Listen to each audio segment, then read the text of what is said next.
The twin suns of Zerath-7 beat down mercilessly as Mir trudged through the crimson marshlands, his scanner beeping erratically. 3 months into his survey mission, and he still hadn't adjusted to the planet's oppressive humidity. The geological data he'd been sent to collect was promising, rare earth minerals buried beneath layers of sediment, but the terrain was treacherous. He heard it before he saw it, a desperate, warbling cry that sent chills down his spine despite the heat. Mir spun toward the sound, his boots squelching in the rust-colored mud. 50 meters ahead, something thrashed violently in what appeared to be solid ground.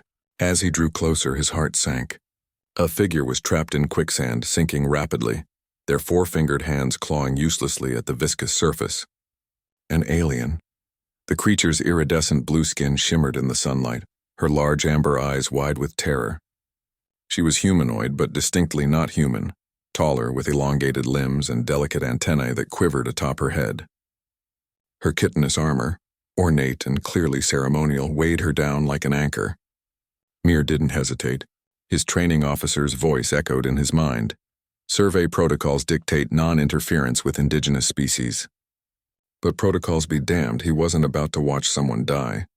"Stop moving," he shouted, unsure if she could understand. He dropped his pack and grabbed his rappelling rope, fashioning a quick loop. The alien's eyes locked onto his, confusion mixing with fear as he approached the edge of the quicksand pool. "Grab this." Mir swung the rope toward her. She stared at it, her movements growing weaker as the sand reached her chest. "Come on." Understanding flickered across her alien features. Her hand shot out, wrapping around the rope with surprising strength. Mir braced himself, digging his heels into the firmer ground, and pulled. The quicksand resisted, sucking greedily at its prey, but human stubbornness won out. Inch by agonizing inch, he dragged her free. She collapsed onto solid ground, gasping, a sound like wind through crystal chimes. Her armor was caked in red sediment, her antennae drooping with exhaustion.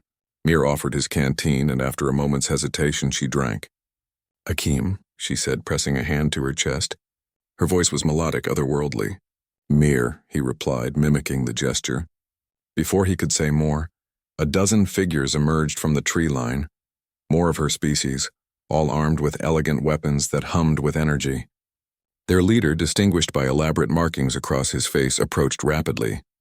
His expression shifted from alarm to relief as he saw Akeem alive. The exchange that followed was beyond Mir's comprehension, but the intent was clear. Akeem gestured toward him repeatedly, and the armed alien's hostile postures gradually relaxed. The leader, clearly someone important, judging by how others deferred to him, placed a hand over his heart and bowed slightly to Mir before they disappeared back into the jungle, taking Akeem with them. Mir stood alone in the marsh, wondering if he'd just made first contact or violated a dozen interstellar laws. 4 days passed. Mir continued his survey work, though he found himself frequently scanning the tree line. The incident had shaken him more than he cared to admit. Not the danger, but the profound loneliness of realizing he'd met another intelligent being and couldn't even speak with her. On the 5th morning, his camp's perimeter alarm chimed. Mir grabbed his sidearm and stepped outside his shelter. What he saw made him freeze. They filled the clearing, hundreds of aliens, maybe more. Their blue skin created a sea of color against the red landscape. At their head stood the leader from before, and beside him Akeem. She looked healthier now, her armor polished, her antennae standing proud. The leader stepped forward and spoke. Though Mir couldn't understand the words, a small device on the alien's belt flickered to life. "Human Mir," the translation came through, mechanical but clear. "I am Chief Vorath of the Zendari people. You saved my daughter Akeem when you could have passed by. You risked yourself for one who was not your kind." Mir's throat went dry. I couldn't just leave her." "Precisely," Vorath said, and something like a smile crossed his alien features. "This is what we have learned about humans. When my scouts first reported your kind on our world, we feared invasion. We have seen countless species come to take from Zerath-7, but you stopped to save a stranger." Akeem stepped forward, carrying an ornate chest. She opened it, revealing crystalline structures that glowed with inner light. "These are heartstone fragments," Vorath explained.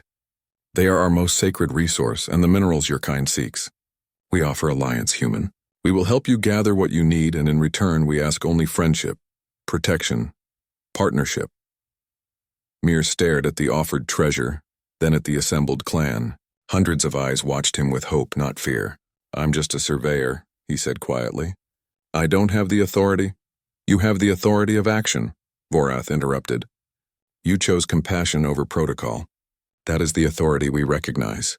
He extended his four-fingered hand. "Will humanity stand with the Zendari?" Mir thought of the corporations back home, the politicians, the bureaucrats who would spend years debating this moment.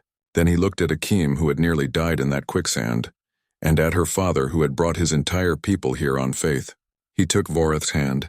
"Yes," Mir said firmly. "We will." Akeem's antennae brightened, shifting through colors Mir had no names for. Joy, he realized.